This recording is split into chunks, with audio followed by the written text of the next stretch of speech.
Ma'am, step away from the vehicle and let me see some ID. Why the hell should I give you ID in my driveway? Your driveway? In this neighborhood? I don't think so. Excuse me? My family's been in Chicago for 5 generations. Why don't you get the hell from here and stop causing problems? Margaret Hollis had called 911 47 times in 5 years. Every call reported suspicious activity. Every call targeted Black or Hispanic neighbors. Every call was unfounded. Dr. Camille Thornton was call number 48, a Black woman breaking into the Thornton house. Except Dr. Thornton was the owner, carrying groceries in her own driveway with her 11-year-old daughter. Officer Ryan Kowalski responded with 13 weeks of training and a lifetime of assumptions.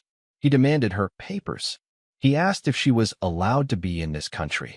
When she explained her family had been in Chicago since 1918, great-great-grandfather from the stockyards, grandfather a Tuskegee Airman, father a firefighter for 32 years, he told her to go back to your country and stop causing problems.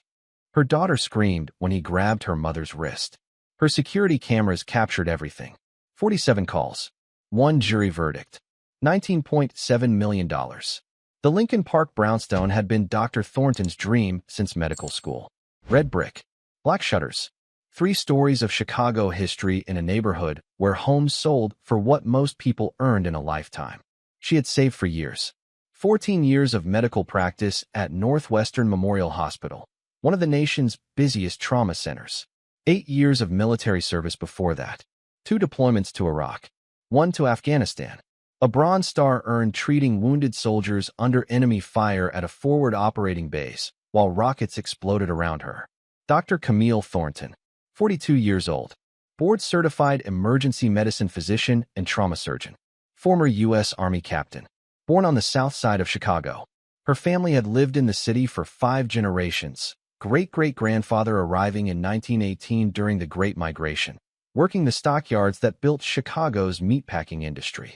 His son had become a Tuskegee Airman, fighting for America in World War II. His grandson had served 32 years as a Chicago firefighter. The Thorntons were Chicago. Always had been. This Saturday afternoon, she had finished a brutal 48-hour trauma shift, the kind that left surgeons questioning whether they had anything left to give. Then she had picked up her daughter Zoe from soccer practice, listening to the 11-year-old describe her game-winning goal with the enthusiasm that made everything worthwhile. They were laughing as they pulled into the driveway. Mother and daughter. Groceries in the trunk. Home waiting. The woman watching from 3 doors down didn't see any of that. Margaret Hollis was 68 years old. She had lived in Lincoln Park for 40 years. She had watched the neighborhood change. She had opinions about those changes. And she had a phone. She dialed 911 at 3:33 p.m. There's a Black woman I don't recognize breaking into the Thornton house on Fullerton. She's got a child with her. They're taking things out of a car. The dispatcher asked for clarification. I don't know her. I've never seen her before. She doesn't belong here. Hollis had lived 3 doors down from the Thorntons for 3 years. She had seen Dr. Thornton dozens of times. She had called police on her twice before, both times unfounded. She had chosen not to recognize her. Officer Ryan Kowalski was dispatched at 3:34 p.m. 13 weeks on the force. Recent academy graduate. Eager to prove himself on calls that more experienced officers would have resolved in 30 seconds. Dr. Thornton was lifting grocery bags from the trunk when the patrol car pulled up. Zoe was already carrying 2 bags toward the front door, soccer uniform still on under her jacket. The residential security camera mounted near the entrance captured everything. Wide angle, clear daylight, no shadows. Timestamp, 15 hours, 35 minutes, and 22 seconds. A young officer stepped out of the cruiser. His hand moved to his belt before his feet hit the pavement. His Bodycam activated with a soft beep. Ma'am, step away from the vehicle. Let me see some ID. Dr. Thornton turned. Grocery bag in hand. Northwestern Medicine hoodie identifying exactly where she worked. This is my car. Why the hell should I give you ID in my driveway? Kowalski's Bodycam synced with the residential security camera. 2 angles on the same encounter, neither leaving room for ambiguity. Your driveway. His tone carried skepticism that both cameras captured clearly. In this neighborhood? I don't think so. Dr. Thornton set the grocery bag on the trunk's edge. Her posture shifted, the controlled response of someone who had managed crisis situations in combat zones and trauma base. Excuse me. I said I don't think so. This is a nice area. Expensive homes. I'm aware. I bought one. You bought a house here. 3 years ago, after saving for a decade. Is there something I can help you with, officer? Zoe had stopped near the front steps, grocery bags still in her hands. She watched the exchange with an expression that shifted from confusion to fear. We got a call about a break-in at this address. A break-in. Dr. Thornton gestured to her hoodie, to the Range Rover, to the open trunk filled with grocery bags. Does this look like a break-in to you? I need to verify you're supposed to be here. Where are you from? Chicago. Originally. Born at Northwestern Memorial, the same hospital where I now work as a trauma surgeon. Where are you really from? The question landed in the afternoon air.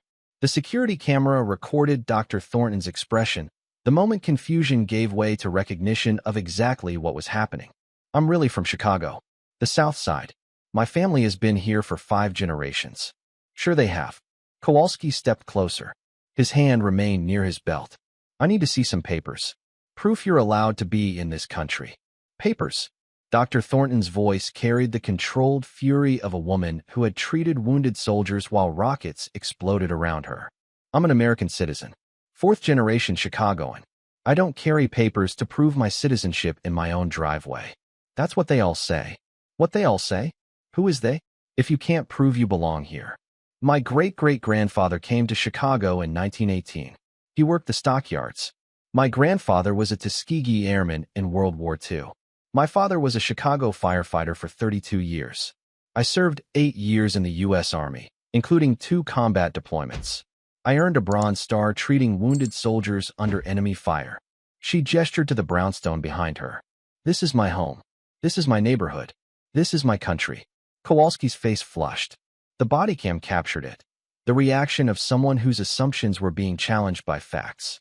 His response came with a sneer that both cameras documented clearly. Why don't you go back to your country and stop causing problems? The words hung in the afternoon air. Security camera. Bodycam. Every syllable preserved. Go back to my country? I was born 3 miles from here. We don't need your kind here. My kind. My grandfather flew planes to defeat Nazis while America wouldn't serve him at lunch counters. My father pulled bodies from burning buildings for 32 years. What exactly is my kind? You know what I mean. I want you to say it clearly. For the cameras. What cameras? Dr. Thornton pointed to her security system. To his body cam.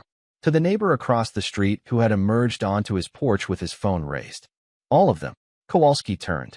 Saw the neighbor recording. Saw the cameras he hadn't noticed. His hand moved toward Dr. Thornton's phone as she reached for it. What happened next would be captured from 3 angles. Kowalski moved before she could activate the recording. His hand closed around her wrist, aggressive, twisting, and yanked the phone from her grip. The device hit the driveway and cracked against the concrete. The screen shattered. The case split. Zoe screamed. "Mom. Stay back, baby. Stay back. You just destroyed my property." Dr. Thornton's voice remained controlled despite the pain in her wrist. That's assault and destruction of evidence. You were making a threatening movement. I was opening my camera app. The security camera captured everything. The grab, the twist, the phone shattering. Kowalski's body cam showed the moment from his perspective, his hand entering the frame, the device falling. The neighbor, David Morrison, retired architect, 15 years in the neighborhood, shouted from his porch while recording. That's Dr. Thornton. She lives here. What are you doing? Kowalski ignored him. Turn around. Hands on the vehicle. I've done nothing wrong. I said turn around. He grabbed her arm, the same wrist he had twisted, and spun her toward the Range Rover. Her hip struck the bumper. Her palms hit the trunk. Zoe ran toward them, tears streaming. Stop. Stop hurting my mom. Stay back, kid. That's my daughter. Dr. Thornton's voice carried through gritted teeth. She's 11 years old. She's watching you assault her mother in her own driveway. She's watching her mother resist a lawful order. There's nothing lawful about this. I'm a trauma surgeon. I served 2 tours in Iraq. I have a Bronze Star. I've saved more lives than you'll ever know. Then go back to your country and be a hero there. Morrison was already dialing. 911. I need a supervisor at 2847 Fullerton immediately. One of your officers is assaulting a woman in her own driveway. Her daughter is watching. The woman is Dr. Thornton. She's a surgeon at Northwestern. She owns the house. This needs to stop right now. Kowalski's search found nothing. No weapons. No contraband. No evidence of any crime. He released her arms. You can go. I can go into my own house. Dr. Thornton turned slowly, rubbing her wrist where his grip had left red marks. You assault me, destroy my phone, traumatize my daughter, and now I can go. Ma'am, my name is Dr. Thornton. You can address me properly. This was a misunderstanding. This was racial profiling. You demanded my papers. You told me to go back to my country. You assaulted me in front of my child. That's not a misunderstanding. That's a federal civil rights violation. Sirens approached. The supervisor Morrison had demanded, "Let me explain something to you." Dr. Thornton picked up her shattered phone from the driveway. I've performed surgery on soldiers while mortars landed 50 feet away. I don't panic. I don't lose composure. That's what makes me good at my job. She looked at Zoe, sobbing on the front steps. But my 11-year-old daughter just watched a police officer assault me for carrying groceries. She's going to have nightmares about this. She's going to wonder if she's safe in her own home. She turned back to Kowalski. And you're going to answer for that. The supervisor's vehicle stopped at the curb. The door opened. Sergeant Patricia Okonkwo stepped out. 22 years on the force. She assessed the scene in seconds. The woman in the northwestern hoodie, the sobbing child, the neighbor with his phone raised, the rookie officer standing alone. What's happening here? Sergeant, I responded to a burglary call. Officer, I'm asking her. Okonkwo turned to Dr. Thornton. Her posture conveyed respect, the approach of someone who understood how to de-escalate. Ma'am, can you tell me what happened? Dr. Thornton's voice carried the precision of someone accustomed to delivering facts under pressure. I'm Dr. Camille Thornton. This is my home. I was unloading groceries with my daughter when your officer demanded to see my papers and asked if I was allowed to be in this country. When I explained I was born in Chicago, he told me to go back to my country. When I tried to record the interaction, he grabbed my wrist, destroyed my phone, and forced me against my own vehicle. Okonkwo looked at Kowalski, at his body cam, at the security camera mounted on the brownstone. Is that accurate? Sergeant, she was being uncooperative. Is what she said accurate? Silence. Your body cam recorded this entire encounter. Her security system recorded it. The neighbor across the street recorded it. Is what she said accurate? Kowalski didn't answer. Ma'am, do you have identification confirming your residence? Inside. I'll get it. Dr. Thornton walked into her own home for the first time since arriving. She returned with 3 items. Driver's license showing her address. Hospital badge showing her name. Military ID showing her rank and service. Okonkwo examined each one. Her expression darkened with every document. U.S. Army Captain. Combat deployments. Bronze Star. For treating wounded soldiers under enemy fire at a forward operating base in Afghanistan. Okonkwo turned to Kowalski. Her voice carried something beyond anger. The contempt of someone watching a colleague disgrace the badge. You just told an Army veteran and trauma surgeon to go back to her country. In Chicago, where she was born, where her family has lived for over 100 years. Sergeant, I didn't know.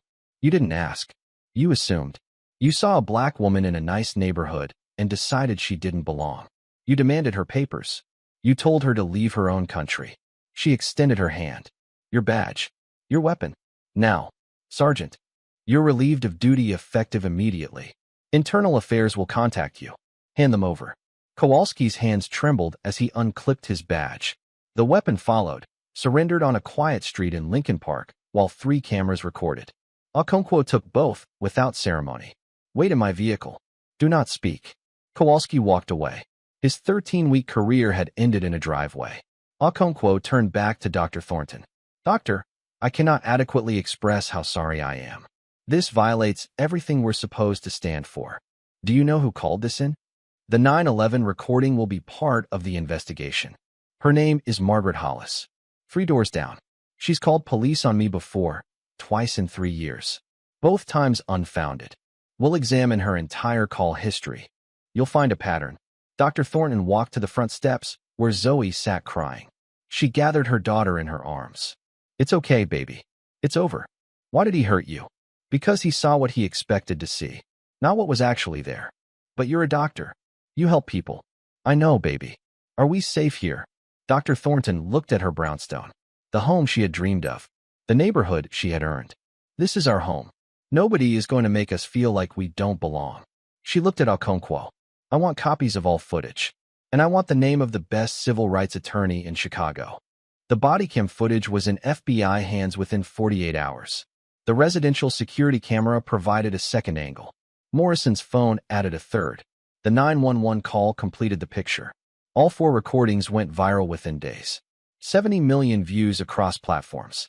The phrase, "go back to your country," became a hashtag. The image of a trauma surgeon in a Northwestern hoodie being forced against her Range Rover became the defining visual of racial profiling for months. But the footage only told part of the story. The investigation revealed the rest. Officer Ryan Kowalski had been rejected twice by Chicago PD before being hired during a staffing shortage. Both rejections cited concerns about cultural sensitivity and implicit bias indicators. When manpower reached critical levels, those concerns were waived. His social media accounts contained posts that would have disqualified any properly vetted candidate. Anti-immigrant rhetoric shared without comment. Comments celebrating deportations. Memes mocking diversity hires and anchor babies. One post, made 6 months before the Thornton incident. Real Americans are getting replaced in their own neighborhoods. Someone needs to remind these people who this country belongs to. His stop records showed the pattern. 24 civilian contacts in 13 weeks. 20 involved Black or Hispanic individuals. 0 arrests. 0 citations. Just stops. Demands for ID. Questions about citizenship. Systematic harassment of people who had committed no crime. Margaret Hollis's 911 history revealed something worse. 47 calls over 5 years. Every call reported suspicious activity. Every call targeted Black or Hispanic neighbors. Every call was unfounded. A Black family moving in, possible burglary in progress. A Hispanic landscaping crew, unauthorized workers. A Black teenager waiting for a bus, suspicious person casing houses. 47 calls. 47 times dispatch had responded. 47 times officers had questioned people whose only crime was existing while non-white in Margaret Hollis's field of vision. The pattern had been documented in dispatch records for years. No one had connected the dots until now. Northwestern Memorial Hospital issued a statement within 72 hours. Full support for Dr. Thornton. Pride in their colleagues' service record. Condemnation of the officer's conduct. The U.S. Army Veterans Association issued its own statement, deploring the treatment of a decorated combat veteran, demanding accountability. Dr. Thornton's 89-year-old grandfather gave an interview to local news. James Thornton Sr., Tuskegee Airman, one of the last surviving members of the legendary unit. I flew bombers over Germany to defeat fascism. I came home to a country that wouldn't let me eat at white lunch counters. I thought we had moved past that. Watching what happened to my granddaughter, in her own driveway, in front of her child, I realized we haven't moved as far as I hoped. Federal charges were filed within 6 weeks. Civil rights violations under color of law. Assault. Deprivation of rights. Margaret Hollis faced her own charges. Filing false police reports. Conspiracy to deprive civil rights. 47 documented instances of weaponizing law enforcement. The civil lawsuit followed. Dr. Thornton versus Kowalski, Hollis, and City of Chicago. Federal Court. Northern District of Illinois. The complaint was 63 pages long. The federal courtroom filled to capacity every day. Doctors in white coats beside veterans in dress uniforms. Communities united in outrage over what had been done to one of their own. Dr. Thornton testified in her Army dress uniform, the Bronze Star pinned to her chest, combat action ribbon among her decorations. 14 years of medical service and 8 years of military service made visible. I've treated gunshot wounds while rockets exploded 50 feet away. I've performed surgery on soldiers who would have died without immediate intervention. None of that mattered to Officer Kowalski. He saw a Black woman and decided I didn't belong in my own driveway, in my own neighborhood, in my own country. Her grandfather took the stand next. James Thornton Sr., 89 years old, wearing his Tuskegee Airman jacket. I was 19 when I enlisted. Black men weren't supposed to fly planes. That's what they told us. We proved them wrong over the skies of Europe. His voice cracked. I thought things had changed. Then I watched a video of my granddaughter, a doctor, a veteran, a mother, being told to go back to her country. In Chicago, where our family has lived for over 100 years. Zoe testified via video link. Appearing in court would have been too traumatic. I have nightmares. About police coming to our house. About someone hurting my mom. I used to feel safe in our driveway. Now I don't. Margaret Hollis was called as a hostile witness. Her 911 records displayed on screens. 47 calls. Every one targeting minorities. Every one unfounded. Why did you call police on Dr. Thornton? I didn't recognize her. She's lived 3 doors down for 3 years. You've called police on her twice before. Silence. You've called police 47 times in 5 years. Every call targeted Black or Hispanic neighbors. Not one resulted in charges. Can you explain that pattern? I was concerned about neighborhood safety. Whose safety, Ms. Hollis? Kowalski's attorney attempted the standard defense. Misunderstanding. Good faith. Inadequate training. The prosecutor played the Bodycam footage. Go back to your country and stop causing problems. Does that sound like a misunderstanding? Does that sound like good faith? Officer Kowalski didn't misunderstand anything. He understood exactly who Dr. Thornton was. He just didn't care. The jury deliberated for 4 hours. Liable on all counts. Kowalski, Hollis, and the city of Chicago. Compensatory damages, $7.7 million. Punitive damages, $12 million. Total, $19.7 million. The largest civil rights verdict against Chicago PD in a decade. The criminal case concluded weeks later. Kowalski, guilty on all federal charges. 4 years prison. Margaret Hollis, guilty of filing false reports. 2 years probation. 800 hours community service. The message was clear. The police superintendent addressed the department's failures publicly. New vetting protocols. Enhanced bias training. Civilian oversight of hiring. The systems that should have prevented Kowalski from ever wearing a badge. Dr. Thornton accepted the settlement with purpose. $5 million established the Chicago Roots Foundation, providing legal support for citizens wrongly accused based on race. The foundation's mission, ensuring no one would face what she faced alone. $2 million went to veteran support organizations, resources for those who served when they returned to a country that didn't always welcome them home. The remaining funds secured her family's future. College savings for Zoe. Security for generations to come. The brownstone on Fullerton now bears a plaque near the entrance. Small. Dignified. A statement of fact. The Thornton family, Chicago since 1918. Dr. Thornton was promoted to Chief of Emergency Medicine at Northwestern Memorial 6 months after the trial. She oversees the department where she spent 14 years saving lives, leading the team that handles every trauma, every cardiac arrest, every emergency. She speaks at medical conferences about composure under pressure.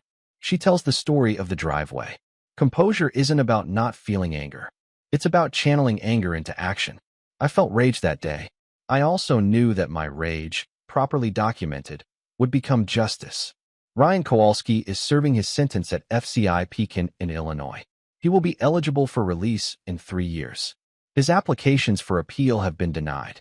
Margaret Hollis completed her probation. She sold her Lincoln Park home and moved away. Her neighbors did not attend the farewell. Zoe Thornton is 13 now. The nightmares have faded. Therapy helped. She wants to be a doctor like her mother, so I can help people instead of hurting them. James Thornton Sr. passed away 8 months after the trial. 90 years old. One of the last Tuskegee Airmen. He lived long enough to see justice for his granddaughter. His obituary mentioned the trial, how he had testified about fighting for America and watching his family still fight for belonging. The Chicago Roots Foundation has assisted 247 cases in its first 2 years. Citizens wrongly accused. Families traumatized by encounters that never should have happened. Each one receiving the legal support that made the difference between silence and accountability. Every Saturday morning, Dr. Thornton and Zoe walk through their Lincoln Park neighborhood, past the homes of neighbors who testified for them, past the spot where Morrison stood with his phone, past the driveway where it all happened. They walk with their heads high, because this is their neighborhood, their city, their country. 5 generations of Thorntons. Stockyards, Tuskegee, firehouses, operating rooms, combat zones. The officer who told her to leave is in a federal prison cell. The neighbor who called 911 47 times lost her home and her reputation. The city that failed to protect her paid $19.7 million to ensure it never happens again. And Dr. Camille Thornton still saves lives every day, still teaches residents how to stay calm when everything is chaos, still proves that the measure of a person isn't where they came from. It's what they do when the world tries to tell them they don't belong. One driveway, one officer, one verdict, and a family that will be Chicago forever. Staff Sergeant of the United States Marine Corps. Isn't that obvious? The problem is this car doesn't match someone like you. Someone like me? I don't care if you served on the moon. Step out of the vehicle. I'm searching this car. I fought for this country. Bled for it. And you're gonna... Kyle Brixton had lasted 3 weeks in Marine Corps boot camp before washing out. Couldn't handle the discipline. Couldn't handle being told what to do by drill instructors who demanded excellence. Couldn't handle the standards that separated Marines from everyone else. 16 weeks later, he was wearing a police badge, pulling over a black man in a BMW, and facing the exact kind of Marine who had broken him. A senior drill instructor with a Bronze Star, a Purple Heart, and 13 years of distinguished service. Staff Sergeant Darnell Washington had just served as pallbearer at a military funeral. He was wearing his dress blues. His medals were visible through the window. None of it mattered to an officer who had spent 16 weeks targeting black drivers and texting friends about teaching jarheads their place. Brixton threw a fallen Marine's memorial flag on the ground during his search. A retired sergeant major arrived as backup and ordered him to surrender his badge on the spot. 9 years federal prison. 3 weeks of boot camp couldn't make him a Marine. 16 weeks with a badge made him a felon. Arlington National Cemetery stretched across 639 acres of hallowed ground. Row upon row of white headstones. The final rest of those who had given everything. Corporal James "Jimmy" Reeves was laid to rest on a Wednesday afternoon. Full military honors. The Marine Corps Silent Drill Platoon. A 21-gun salute that echoed across the hills. Taps played by a lone bugler. The notes hanging in the cold December air. Staff Sergeant Darnell Washington stood at attention as one of 6 pallbearers. His dress blues were immaculate. Ribbons stacked across his chest. Medals gleaming in the winter sun. Bronze Star with Valor. Purple Heart. Navy and Marine Corps Commendation Medal. Combat Action Ribbon. 13 years of service displayed for the world to see. He had trained Jimmy Reeves. Watched a nervous recruit from Ohio become a warrior. Pushed him through the crucible, through the pain, through every moment that separated Marines from civilians. Jimmy had become one of the best. Then Afghanistan took him. IED. Helmand Province. The same region where Washington had earned his Bronze Star, where he had carried 2 wounded Marines to safety under enemy fire, where shrapnel had torn into his left shoulder and earned him the Purple Heart. The flag was folded with precision, 13 folds, each with meaning. It was presented to Jimmy's mother, a woman from Cleveland who had raised her son alone, who had watched him become something greater than either of them had imagined. Washington was tasked with delivering a second flag to her home after the service. A personal request from the family. A final honor. He placed the folded triangle on the passenger seat of his BMW X6 and began the drive home. His wife Keisha was expecting him for dinner. His 6-year-old son Darnell Jr. was waiting to see Daddy. The shortcut through Willow Creek saved 20 minutes. An affluent neighborhood he had never driven through. Large homes, manicured lawns, tree-lined streets. The kind of place he could afford now. After 13 years of service, after saving every deployment bonus, after building the life his childhood in Baltimore had never promised. He had grown up in poverty, enlisted at 18 to escape, to build something better. First in his family, to own a home. The BMW was his reward. Years of sacrifice made tangible. The patrol car appeared in his rearview mirror at 4:43 p.m. Washington noticed immediately. 13 years of situational awareness. The cruiser had been parked on a side street, pulled out when he passed, followed at distance for 3 blocks. He checked his speed. 32 in a 35 zone. He verified his turn signal. Everything in order. The lights activated anyway. Washington pulled to the curb with the discipline of a man who had survived 3 combat deployments. He lowered his window fully. He placed both hands on the steering wheel at 10 and 2. Visible. Controlled. Exactly as he trained his recruits to handle high-stress situations. The officer who approached was young. White. Mid-20s. Uniform crisp. Badge number visible. 8847. His hand was already on his belt. The The Axon Body 2 on Brixton's chest activated as he approached. Timestamp: 16 hours, 47 minutes, and 33 seconds. The lens captured Washington through the fully lowered window, dress blues filling the frame, ribbons and medals displayed across his chest, bronze star gleaming in the afternoon light. License and registration. Washington's hands remained on the steering wheel. His voice was measured. Calm. May I ask why I'm being stopped, officer? Failure to signal back there. License and registration. I signaled. Every turn. I didn't see it. License and registration. Washington reached slowly toward his jacket pocket, keeping his movements visible. He produced his military ID first, standard practice for service members, then his driver's license. Brixton took the documents. His eyes moved from the ID to Washington's face, then to the BMW's interior, then back to Washington. You want to tell me how you can afford a car like this? The question landed in the afternoon air. The Bodycam recorded it with perfect clarity. I'm a staff sergeant in the United States Marine Corps. Washington's voice remained level. Isn't that obvious? He gestured toward his uniform. The dress blues that announced exactly who he was. The ribbons that documented 13 years of service. The medals that represented combat, valor, sacrifice. Brixton's expression didn't change. Registration. Washington reached toward the glove compartment, slowly, deliberately, hands visible at all times. He produced the registration.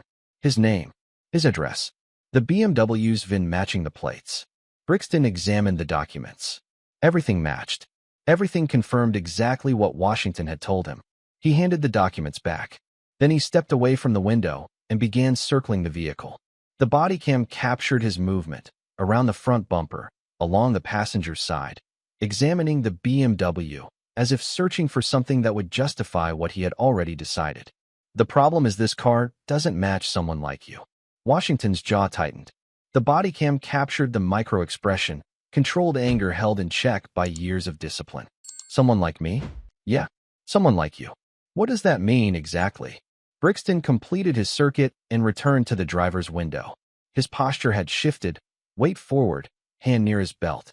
It means I've seen this before. Nice cars in neighborhoods like this, driven by people who can't explain where the money came from.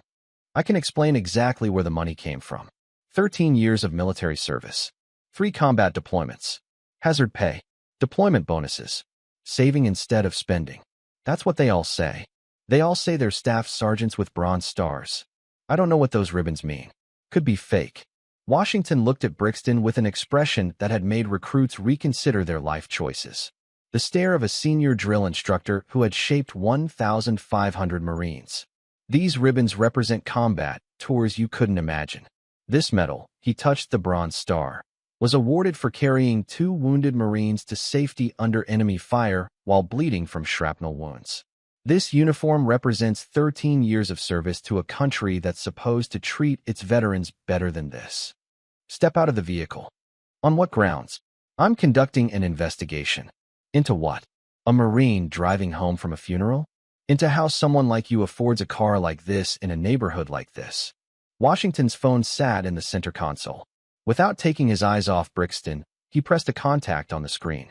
Keisha answered on the second ring. Hey baby, you close? I've been pulled over. Willow Creek. I need you to listen to everything and don't hang up. A neighbor had emerged onto his porch across the street. Phone in hand. Recording. Put the phone down. Washington kept it in the center console, speaker active, Keisha listening to every word. My wife is on the line. She's documenting this encounter. I don't care who's on the line. Put it down. The phone stays where it is. What's your probable cause for detaining me? Your attitude is my probable cause. That's not how the Fourth Amendment works. Brixton's face flushed. The Bodycam captured it. The same reaction that had preceded every escalation documented in his short career. Step out of the vehicle. I'm searching this car. I don't consent to a search.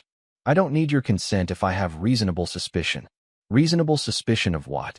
I'm a Marine in dress blues driving home from a military funeral. What exactly raises your suspicion? Brixton leaned closer to the window.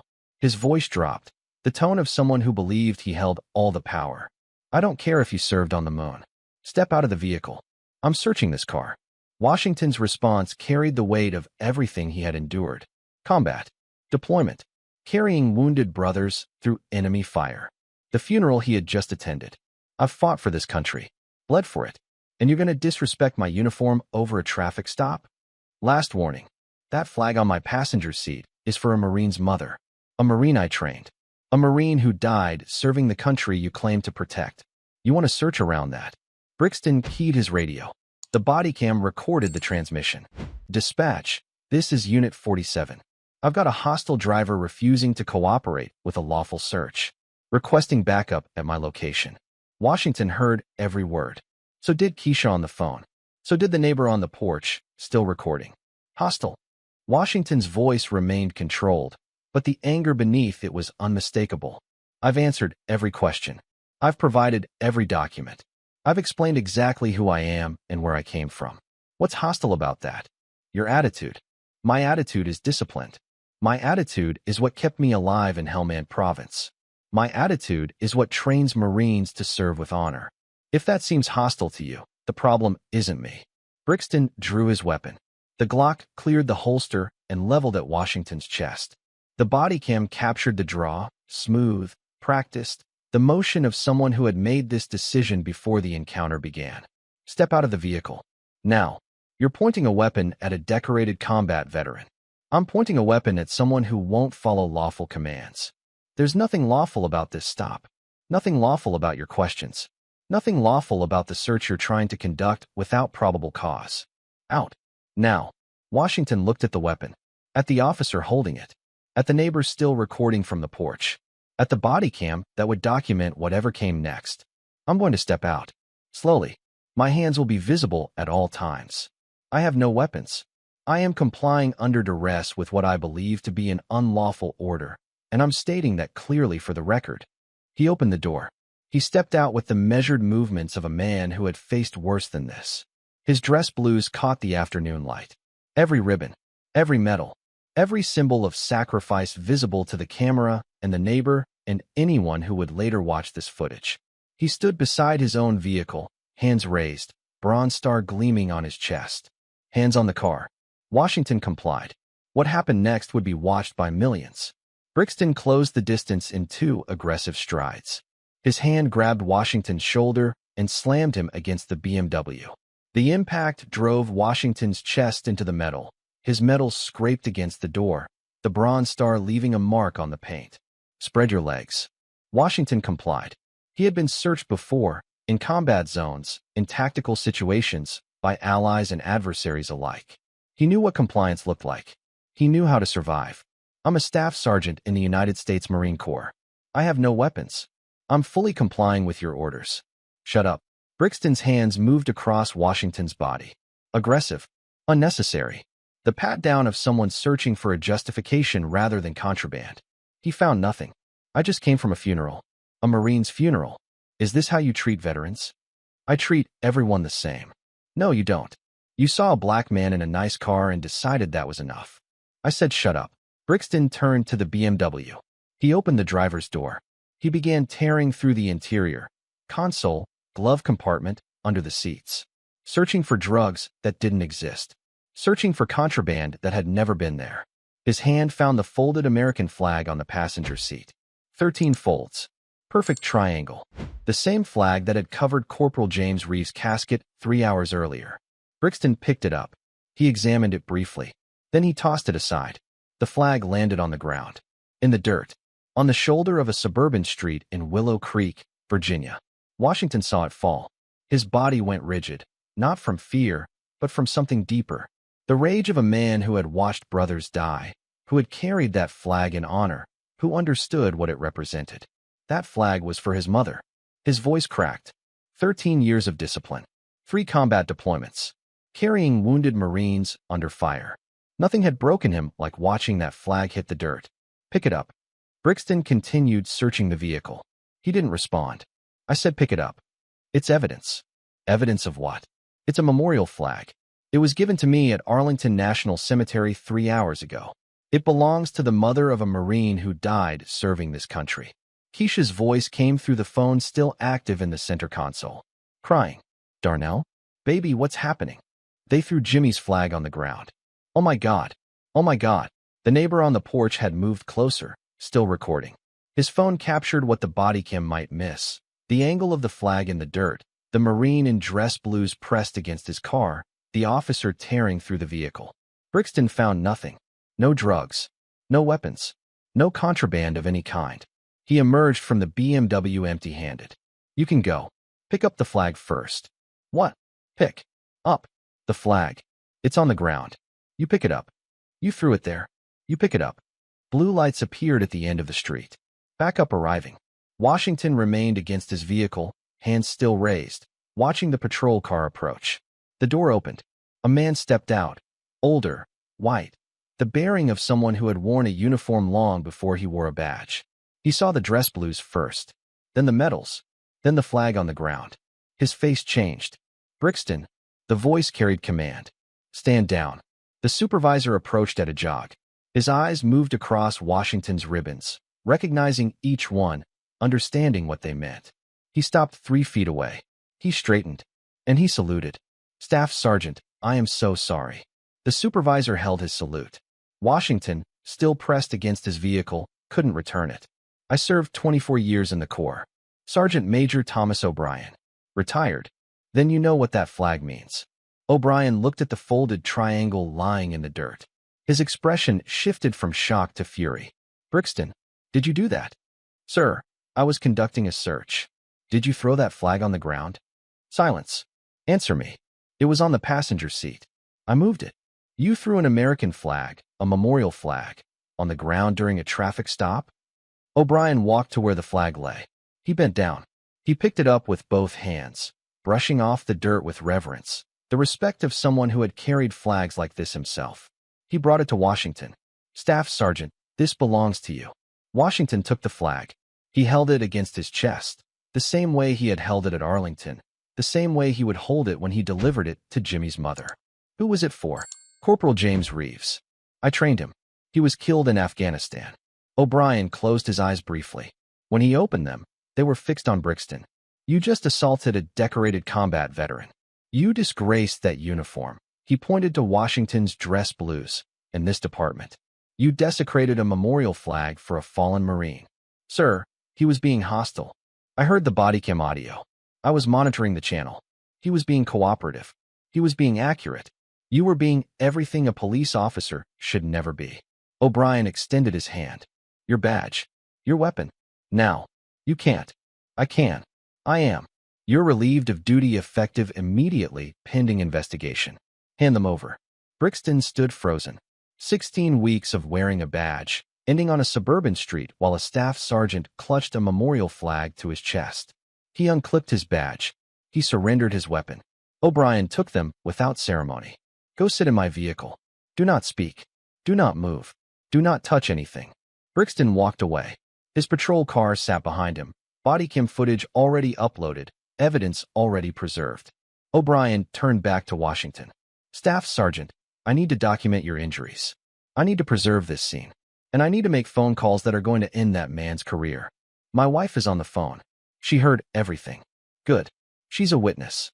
Washington looked at the flag in his hands, at the dirt still visible on the white fabric. He threw it like it was garbage. I know. That flag covered a Marine's casket this morning. A Marine who gave everything. I know. And he threw it in the dirt. O'Brien placed his hand on Washington's shoulder, the gesture of one veteran to another. We're going to make this right. FBI. Federal charges. Everything by the book. That officer is going to pay for what he did, not just to you, but to Corporal Reeves, to his mother, to everyone who served. Washington's wife was still on the phone, crying. Darnell? Baby? Are you okay? I'm okay. It's over. What happened to the flag? Washington looked at the folded triangle in his hands. The dirt was brushed away. The fabric was intact. I'm bringing it home. Then I'm bringing it to Jimmy's mom.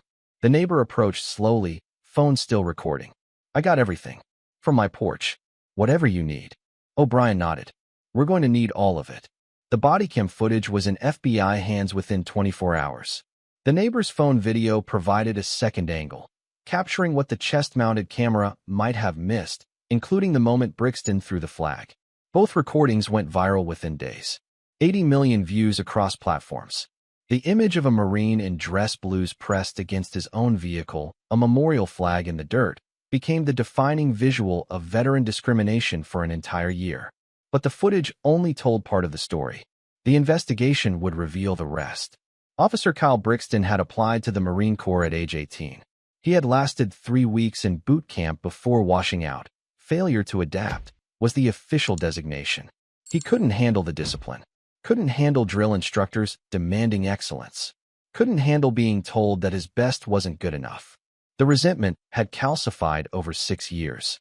It showed in his social media posts, mocking affirmative action soldiers, questioning diversity promotions, suggesting that black service members had achieved rank through politics rather than merit. It showed in his text messages, conversations with friends joking about teaching jarheads their place, comments about Marines thinking they're better than everyone. A message sent 2 weeks before the Washington incident. These military guys in their nice cars act like they own everything. Someone needs to check them. It showed in his stop records. 11 civilian contacts in 16 weeks. All traffic stops. All targeting black drivers in affluent neighborhoods. 0 citations issued. 0 arrests made. Just stops. Demands for registration. Questions about vehicle ownership. The systematic harassment of people who had committed no crime. His father was a retired police officer.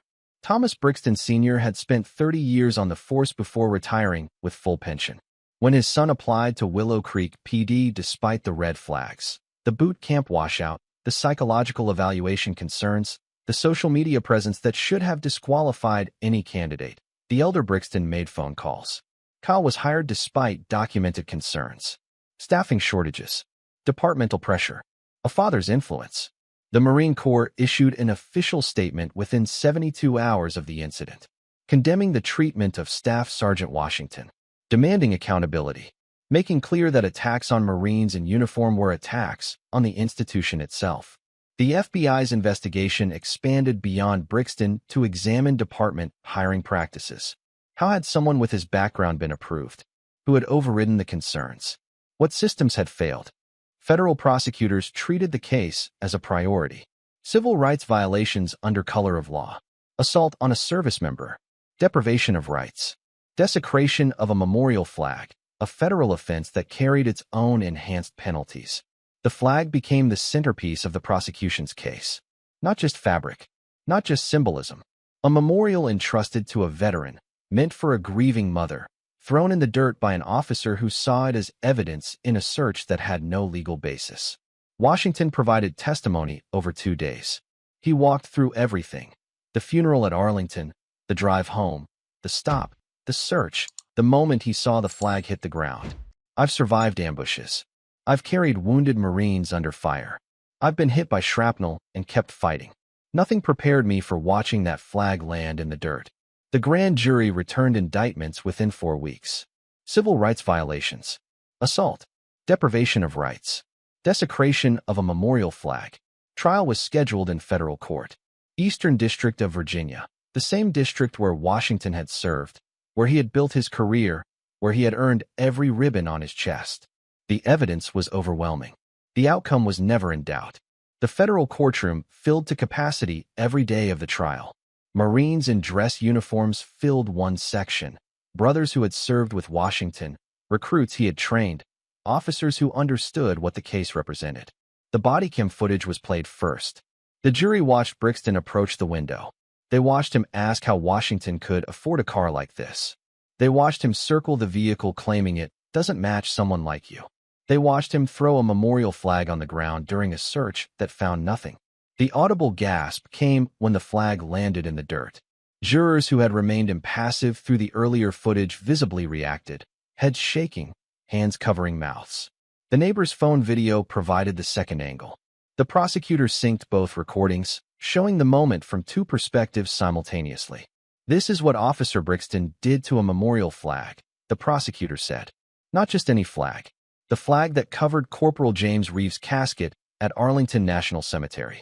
The flag entrusted to Staff Sergeant Washington to deliver to a grieving mother. Marie Reeves took the stand on the 3rd day. Jimmy's mother, the woman who had raised him in Cleveland, watched him become a Marine, received the first flag at his funeral. That flag was supposed to come to me. Her voice broke. Staff Sergeant Washington was bringing it to my home, and that officer threw it in the dirt like it was garbage. She looked at the jury. Watching that video killed my son a second time. The prosecution called character witnesses for Washington, Marines he had trained who credited him with making them warriors. A general who had served with him in Afghanistan and called him the finest NCO I've ever commanded. The two Marines whose lives he had saved in Helmand Province both testified about the ambush, about Washington carrying them to safety under fire, about the shrapnel wound he sustained while refusing to leave them behind. Washington testified in his dress blues, the same uniform he had worn that afternoon, the same medals that Brixton had scraped against the BMW. I've served this country for 13 years. 3 combat deployments. I've been shot at, blown up, and watched friends die. I never expected to be treated like a criminal in my own country by someone wearing a badge while I was wearing this uniform. He held up the flag, the same one Brixton had thrown, now preserved as evidence. This flag represents everything I've fought for. It represents Corporal Reeves' sacrifice. And Officer Brixton threw it in the dirt because he couldn't imagine that a black man in a nice car might have earned what he had. The defense attempted the standard strategy. Misunderstanding. Good faith. No way to know. The prosecutor's rebuttal was devastating. He couldn't have known. Staff Sergeant Washington was wearing Marine Corps dress blues. His medals were visible through the window. He identified himself as a staff sergeant. He explained he was coming from a funeral. Officer Brixton did not know. He didn't care. The jury deliberated for 3 hours. Guilty on all counts. Brixton showed no reaction as the verdicts were read. His father was not in the courtroom. His attorney had advised against it. Sentencing was scheduled for 6 weeks later. Washington remained in the gallery after the verdict. Marines surrounded him, hands on shoulders, murmured words of respect. Semper Fidelis. Always faithful. The flag sat in an evidence bag at the prosecutor's table. It would be returned to Washington after sentencing, and he would finally deliver it to Marie Reeves. Sentencing drew national attention. The case had become a symbol, a decorated combat veteran humiliated in his own country by an officer who couldn't handle 3 weeks of boot camp. The judge reviewed the pre-sentencing report with visible contempt. The boot camp washout, the resentment, the social media posts, the pattern of stops targeting black drivers, the father's influence in hiring. Officer Brixton, you couldn't complete Marine Corps training. You couldn't handle the discipline required to serve. And when you encountered someone who had earned everything you couldn't achieve, you decided to humiliate him. She paused. You asked a Bronze Star recipient how he could afford his car. You told him he didn't match his neighborhood. You threw a memorial flag for a fallen Marine in the dirt. You did all of this while wearing a badge you never deserved. The sentence: 9 years federal prison. Enhanced for targeting a service member. Enhanced for flag desecration. Enhanced for the documented pattern of civil rights violations. Brixton was led from the courtroom in handcuffs. His 16-week career had cost him nearly a decade of freedom. His father, Thomas Brixton Sr., faced investigation for corrupt influence in hiring practices. His pension was suspended pending review. His reputation, 30 years of service, collapsed under the weight of what his phone calls had enabled. The police chief resigned before he could be forced out. 3 supervisors who had approved Brixton's application were terminated. The department entered a DOJ consent decree requiring federal oversight for 5 years. The city settled with Washington for $8.2 million within 4 months. He divided the money with purpose. $2 million established the Corporal James Reeves Memorial Scholarship Fund, providing education assistance for children of fallen Marines. The first scholarship would be awarded to Jimmy's nephew. $1 million went to veteran legal defense organizations, ensuring that service members facing discrimination had access to representation. The remaining funds went to his family. College savings for Darnell Jr. Security for Keisha. The stability he had always wanted to provide. The neighbor who had recorded from his porch, Gregory Matthews, 63, retired accountant, was honored by the NAACP for his courage in documenting the incident. His video had provided the angle that showed the flag landing in the dirt. I saw a Marine being disrespected, Matthews said. I had to do something. Washington was promoted to gunnery sergeant 6 months after the incident. He continues serving as senior drill instructor at Quantico, training the next generation of Marines with even more determination. He uses his story in training now, tells recruits about dignity, about resilience, about representing the Corps even when the country fails to respect it. He testified before Congress on veteran discrimination, a closed session of the Armed Services Committee that resulted in recommendations for enhanced protections for service members facing police encounters. Kyle Brixton is currently serving his sentence at FCI Petersburg in Virginia. He will be eligible for release in 2033. His applications for appeal have been denied twice. His father has not visited. Darnell Washington still drives the same BMW X6.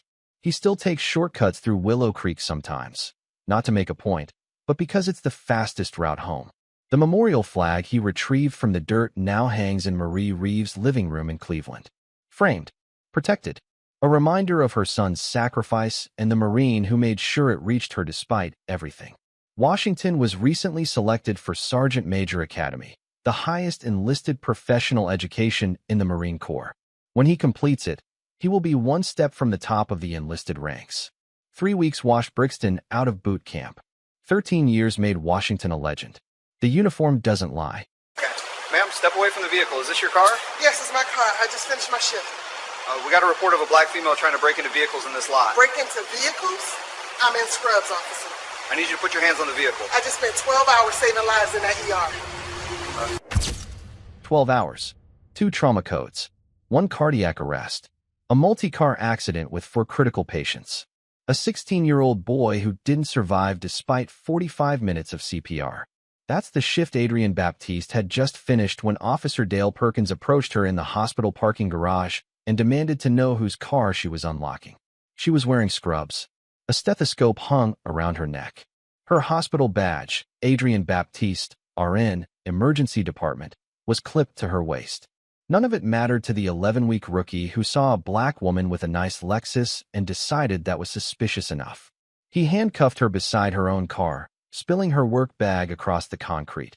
Nursing awards, family photos of her twins, thank you cards from patients she had saved. The Bodycam captured everything. Her colleague's phone captured more. $14.8 million. The largest police misconduct verdict in state history for a non-fatal case. And a nurse who went back to saving lives after the officer who harassed her went to federal prison. Mercy General Hospital served as one of Georgia's busiest trauma centers. Level 1 designation. Helicopter pad on the roof. An emergency department that never stopped moving, where nurses measured time not in hours, but in codes called and lives hanging in the balance. Adrienne Baptiste had worked there for 12 years. Senior charge nurse in the ED. The one they called when the impossible cases came through the doors. Bachelor of Science in Nursing from Emory. Master's in Nursing Leadership from Georgia State. Certified Trauma Nurse. Certified Critical Care Nurse. Georgia Nurses Association Nurse of the Year, 2023. Single mother to 8-year-old twin daughters. 12-hour night shifts, 7 p.m. to 7 a.m., because the differential pay helped cover dance lessons and school supplies. She had saved more lives than she could count. Performed CPR on a child for 45 minutes once, refusing to stop until the doctors arrived and the heart finally restarted. That child was now in 4th grade. This shift had been brutal even by Mercy General standards. A cardiac arrest at 9:47 p.m. Elderly man, widower, no family to notify when his heart gave out despite everything she threw at it. A multi-car accident at 1:15 a.m. For critical, 2 stable, 1 who coded twice before stabilizing. Then the teenager, 16 years old. Motorcycle accident on I-285. Too much internal damage. Too much blood loss. Too little time. She had held his hand for 30 minutes while they worked. When it became clear nothing would save him, she stayed anyway. His mother had screamed in the hallway, the sound that haunted every nurse who worked emergency medicine. Baptiste had been the one to walk out and tell her. By 7 a.m., she was running on fumes. Hand off to the day shift. Chart documentation.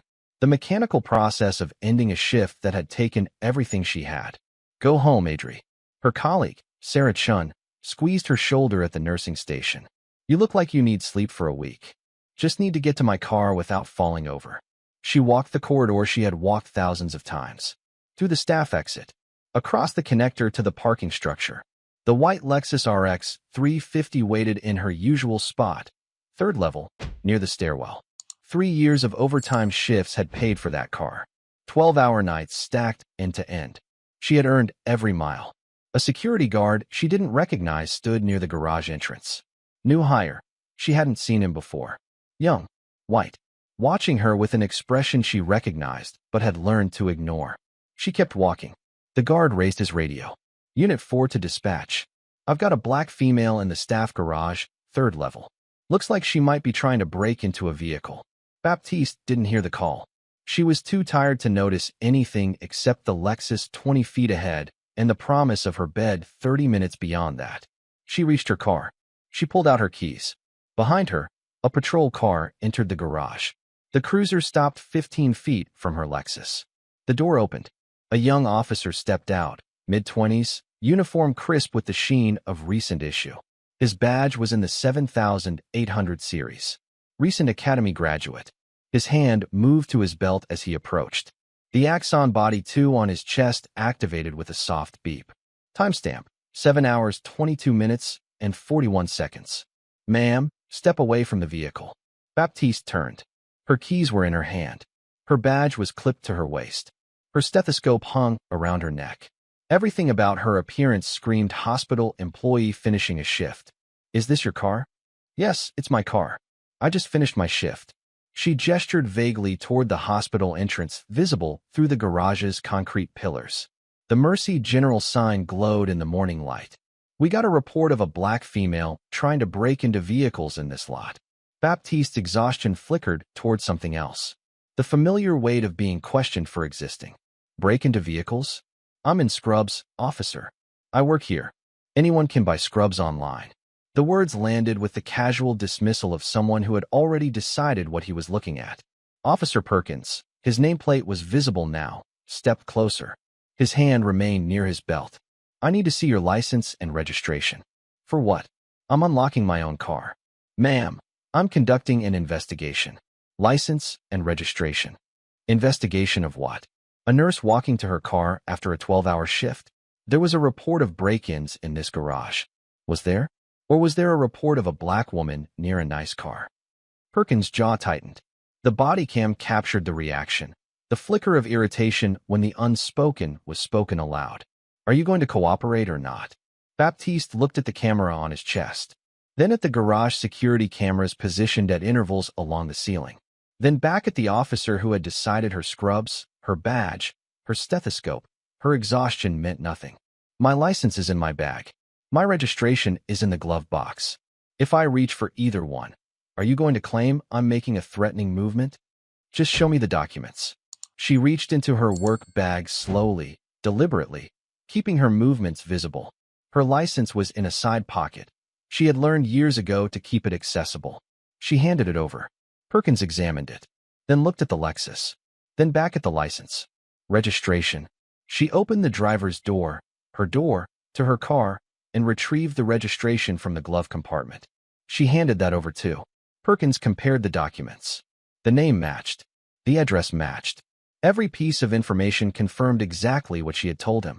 His expression didn't change. This could be stolen. It's not stolen. It's mine. I've had it for 3 years. Nice car for a nurse. The words hung in the morning air. The body cam recorded them with perfect clarity. The garage cameras captured the scene from above. A woman in scrubs, badge visible, stethoscope around her neck, being questioned beside her own vehicle by an officer who couldn't imagine she had earned what she drove. Excuse me. I said nice car. For a nurse. I saved 3 lives tonight. I don't have time for this.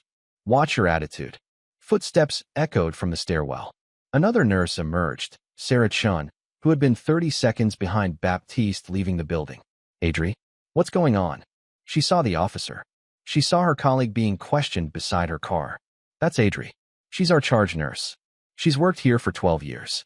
Perkins turned. His expression hardened. Ma'am, mind your business. Sarah Chun didn't retreat. 12 years of working alongside Baptiste had built something beyond professional courtesy. She pulled out her phone. I'm documenting this. That woman is a registered nurse who just finished a 12-hour shift saving lives. What exactly are you investigating? I said mind your business. This doesn't concern you. She's my colleague. It concerns me. Perkins' attention shifted between the two women, the one he had stopped and the one now recording. His hand moved from his belt to hover near his radio. Put the phone away. No, I'm on hospital property. I'm a hospital employee. I have every right to record. Baptiste watched the exchange with the distant exhaustion of someone too tired to feel afraid. 12 hours of impossible decisions had drained whatever reserves of emotion might have fueled panic. Officer Perkins. She read his nameplate again, making sure the cameras caught it. You have my license. You have my registration. The documents match. My colleague has identified me. What else do you need? I need you to explain how a nurse affords a car like this. I need you to explain how that's relevant to your investigation. Ma'am, I worked 3 years of overtime shifts, 12 hours at a time. Nights, weekends, holidays. I missed my daughter's dance recitals. I missed birthday parties. I saved and saved until I could afford a reliable vehicle to get me to the job where I save people's lives. Her voice cracked slightly, not from weakness, from the accumulated weight of everything. The teenager who had died, the mother who had screamed, the cardiac arrest patient she couldn't bring back. And now this. I don't have to justify my car to you. I don't have to justify my presence in a parking garage where I've parked for 12 years. I don't have to justify anything except the care I give my patients. You're being uncooperative. I'm being accurate. There's a difference. Perkins looked at Sarah Chun, still recording. He looked at the badge clipped to Baptiste's waist, clearly visible, clearly legitimate. He looked at the registration in his hand that confirmed everything she had said. He should have handed back her documents. He should have apologized for the inconvenience. He should have walked away and called it a misunderstanding. He didn't. Step to the rear of the vehicle. Why? I'm going to run your plates. Make sure this car isn't stolen. You have my registration. It shows on the owner. Registrations can be forged. Officer, everything I've shown you is legitimate. Everything my colleague has told you is true. You're manufacturing reasons to detain me because you can't accept that a black woman might own a Lexus. That's quite an accusation. It's quite an obvious observation. Perkins' face flushed. The Bodycam captured it, the color rising, the jaw tightening, the moment when wounded pride overtook whatever remained of professional judgment. Put your hands on the vehicle. No, ma'am, I'm ordering you. You're ordering me to submit to detention without probable cause. I'm a nurse, not a lawyer, but I know that much. I've done nothing wrong. I've proven the car is mine. You have no legal basis to detain me. I'm making that determination. You're making a mistake. Sarah Chin's phone kept recording. Her voice came from behind the screen. His badge number is 7847. This is Mercy General Parking Garage. Wednesday, November 13th, 7:26 a.m. I told you to put that away. And I told you I'm documenting. Adri, don't let him touch you. But it was already too late. Perkins grabbed Baptiste's arm. The grip was aggressive, fingers digging into her bicep, yanking her away from the driver's door she had legally opened to retrieve her registration. The Bodycam captured the motion. Sarah Chin's phone captured a different angle. Hands on the vehicle. Now, I haven't done anything. You're being detained for uncooperative behavior during a lawful investigation. There is no lawful investigation. You stopped me for being black in a parking garage. Perkins spun her toward the Lexus. The momentum knocked her work bag from her shoulder. It hit the concrete and spilled open. The contents scattered across the garage floor. Her nursing awards, 2 framed certificates from Mercy General, recognizing years of service and patient care excellence. Her Georgia Nurses Association plaque from 2023. Family photos, her 8-year-old twins in matching dance costumes, grinning at the camera. A picture from their last birthday party, chocolate cake and pink balloons. Thank you cards from patients. Handwritten notes from families who had taken the time to say what she meant to them. You saved my father's life. Thank you for holding my hand. I'll never forget your kindness. All of it now on the concrete beside a white Lexus that belonged to her, while an officer who had been on the force for 11 weeks twisted her arms behind her back.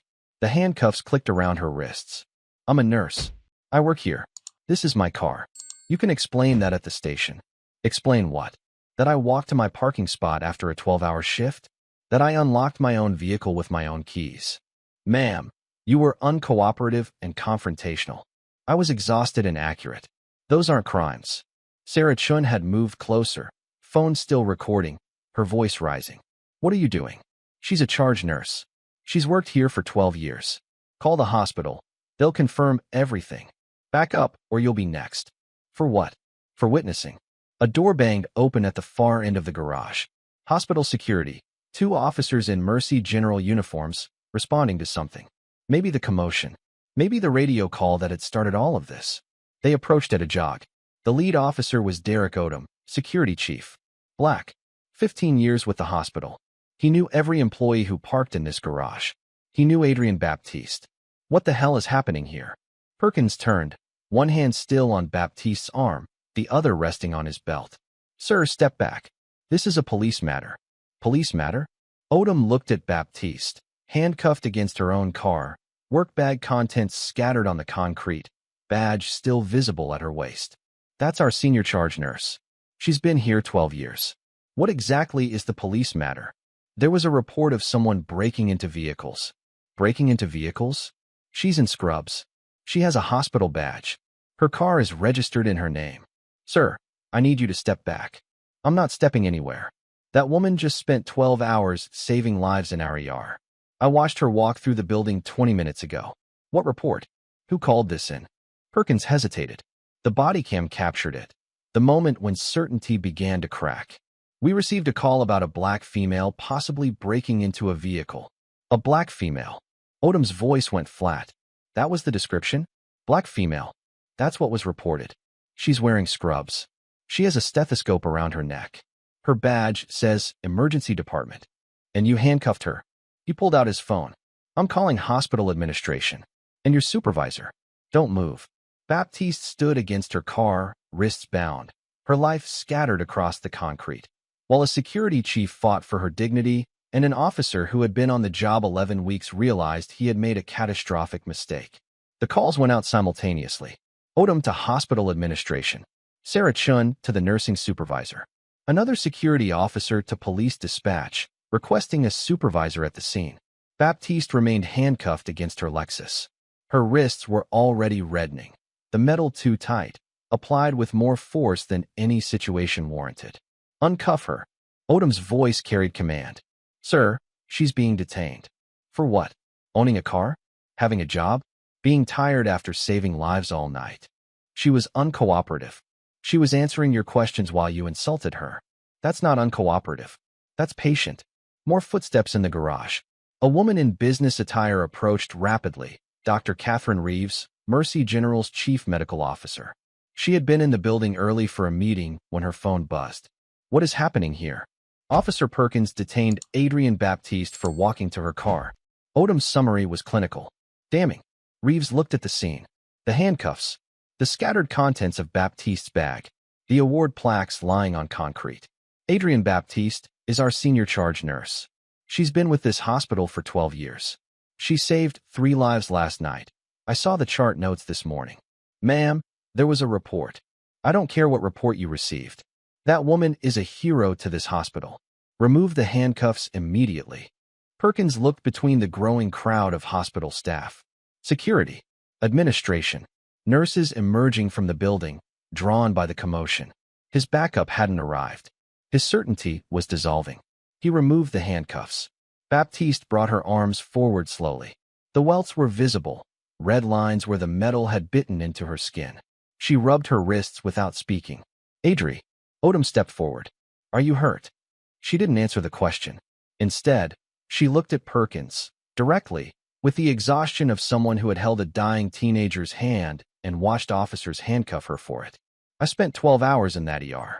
2 trauma codes. A cardiac arrest.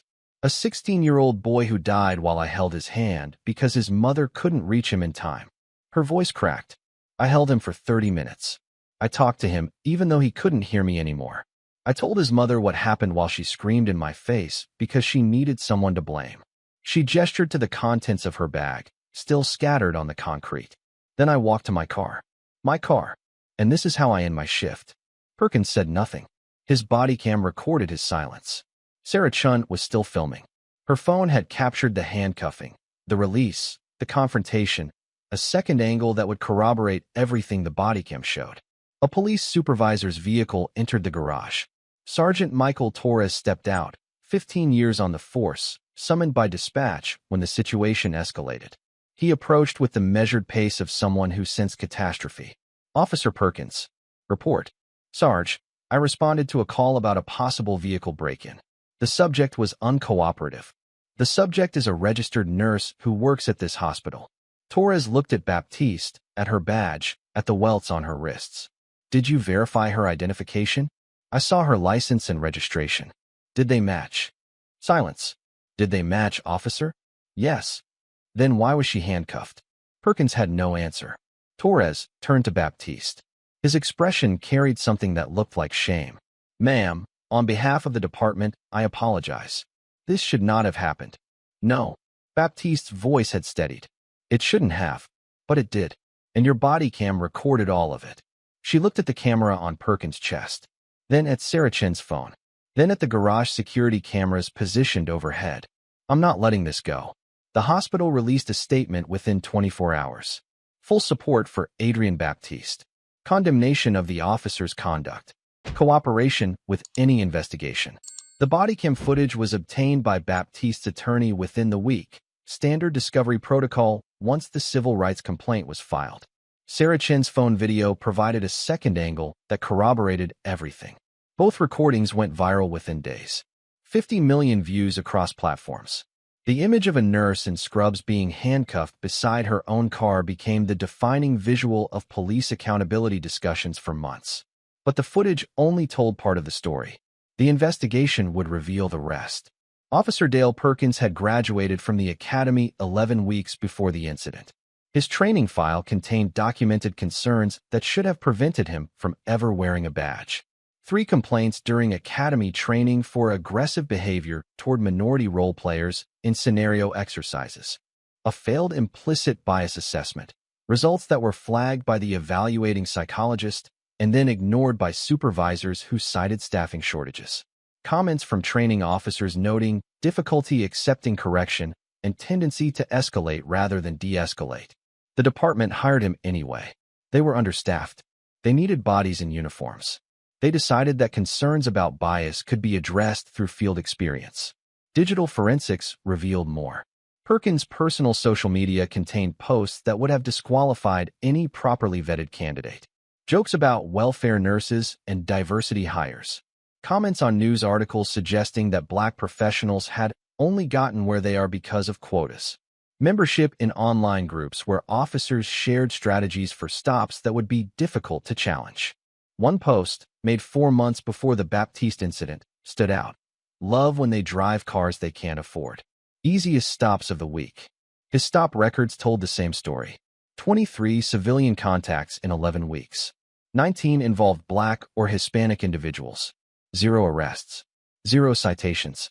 Just stops. Demands for ID. Questions about vehicle ownership. The systematic harassment of minorities who had committed no crime. The security guard who had made the initial call was interviewed within days. His name was Kevin Marsh. 22 years old. 3 weeks on the job. New to Mercy General. Why did you call police? I saw her walking through the garage. She was looking at cars. She was walking to her car. I didn't know that. She was wearing scrubs and a hospital badge. I didn't notice. The federal civil trial lasted 6 days. The courtroom was packed. Nurses in scrubs who had taken time off to support their colleague. Journalists covering the case, civil rights advocates watching the proceedings. The bodycam footage was played first. 9 minutes of continuous recording. The jury watched Perkins approach. They watched him dismiss Baptiste's badge and scrubs. They watched him demand documentation for a car that was clearly hers. Nice car for a nurse. The prosecutor paused the video at that moment. Perkins' voice hung in the courtroom air. 4 words. That's what this case is about. An officer who looked at a registered nurse, a woman who had just saved 3 lives, and decided she couldn't possibly afford her own vehicle. Sarah Chen's phone video provided the second angle. The handcuffing, the bag spilling open, the awards and family photos scattering across concrete, while Baptiste protested her innocence. The parade of character witnesses began on the 3rd day. Dr. Reeves testified about Baptiste's service record. She's the nurse families ask for when they're facing the worst moments of their lives. Fellow nurses testified about her skill, her compassion, her willingness to take the cases others couldn't handle. Then Maria Gonzalez took the stand. She was the mother of the 16-year-old boy who had died the night of the incident. She had driven 3 hours to testify. I don't know Nurse Baptiste personally. I only met her once, the worst night of my life. Her voice broke. My son was dying. I couldn't be in the room. I couldn't hold his hand. But she did. She held my son's hand for 30 minutes. She talked to him. She made sure he wasn't alone. She looked at the jury. That woman held my son with more dignity than this officer showed her. She comforted a dying boy, and then she was treated like a criminal for walking to her car. The courtroom was silent. Baptiste's testimony came on the 4th day. She wore scrubs, not required, but a deliberate choice. A reminder of who she was and what she did. She walked through the shift, the trauma codes, the cardiac arrest, the teenager. I held his hand until the end. That's what nurses do. We stay with people when no one else can. She walked through the garage encounter, the demands for ID, the dismissal of her badge, the comment about her car. I've worked 12-hour shifts for 12 years. I've missed my daughter's recitals. I've missed birthday parties. I saved and saved to buy a reliable car that would get me to work and back. Officer Perkins looked at that car and decided I couldn't possibly have earned it. The defense attempted the standard strategy, misunderstanding, good faith response to a legitimate call. The prosecutor's rebuttal was surgical. The call described a black female possibly breaking into a vehicle. She was wearing scrubs. She had a badge. She had a stethoscope. She had just finished saving lives. Officer Perkins saw all of that and decided none of it mattered. She turned to the jury. This wasn't a misunderstanding. This was a choice. A choice to assume. A choice to dismiss. A choice to handcuff a nurse because she was black and had nice things. The jury deliberated for 5 hours.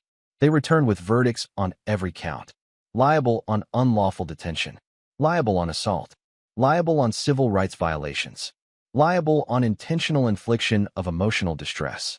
The damages phase followed immediately. Compensatory damages, $4.8 million. Punitive damages, $10 million. Total, $14.8 million. The largest police misconduct verdict in state history for a non-fatal case. The criminal case moved in parallel with the civil trial. Federal charges for deprivation of rights under color of law. The evidence was overwhelming. Bodycam footage, witness testimony, documented pattern of racial profiling. Perkins pleaded not guilty. His attorney argued good faith. The prosecutor presented his stop records. 23 contacts. 19 minorities. 0 legitimate outcomes.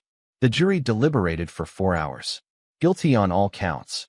Sentencing came 8 weeks later. The judge reviewed the pre-sentencing report, the failed evaluations, the ignored warnings, the social media posts that revealed exactly who Dale Perkins had always been. Officer Perkins, you had 11 weeks to learn what it means to wear a badge. Instead, you spent those 11 weeks proving every concern your evaluators raised. You profiled a nurse for walking to her car. You dismissed her badge, her scrubs, her stethoscope, every piece of evidence that she belonged exactly where she was. She paused. You handcuffed a woman who had just held a dying teenager's hand. You spilled her awards on concrete. You called her car suspicious because you couldn't imagine a black woman earning what she had. The sentence, 3 years federal prison. The maximum for the charges. Enhanced for the documented pattern of civil rights violations. Perkins was led from the courtroom in handcuffs, the same restraints he had applied to Baptiste in a parking garage 9 months earlier. The department faced its own reckoning. The police chief resigned before he could be forced out. 3 supervisors who had approved Perkins' hiring despite documented concerns were terminated. The department entered a DOJ consent decree requiring federal oversight for 5 years. Kevin Marsh, the security guard whose call had started everything, faced civil penalties. His assumption that a black woman in scrubs didn't belong had cost him his job and his reputation. Baptiste took 6 months leave after the verdict. Not from weakness, from necessity. The trial had required her to relive the worst night of her career, then the worst morning that followed. She needed time. Her daughters were 9 now. She spent the leave watching them dance, attending their recitals, being present in ways that 12-hour night shifts had made impossible. The settlement money arrived in phases.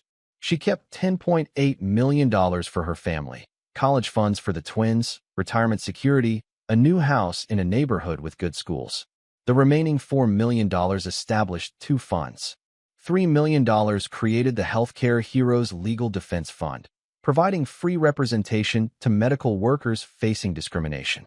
$1 million endowed Mercy General's nursing scholarship program, ensuring that future nurses wouldn't have to work 3 years of overtime to afford reliable transportation. She returned to work 8 months after the incident. The hospital had offered her administrative positions, less stress, regular hours, no more night shifts. She declined. "I'm an ER nurse. That's what I do." They promoted her to nursing director instead, supervising the department where she had spent 12 years saving lives. The hospital named the ER family waiting room in her honor, the Baptiste Family Room. A plaque on the wall told her story. Dale Perkins is currently serving his sentence at a federal prison camp in Alabama. He will be released in 18 months. His law enforcement certification has been permanently revoked. His attempts to appeal the civil verdict have been denied. Adrienne Baptiste still works at Mercy General. She still parks in the same garage, in the same spot, drives the same white Lexus she saved 3 years to buy. Some mornings, walking from her car to the hospital entrance, she thinks about the teenager whose hand she held, about his mother's screams, about the handcuffs that followed. Then she walks through the doors, puts on her badge, and goes back to saving lives. Because that's what nurses do. They stay with people when no one else can.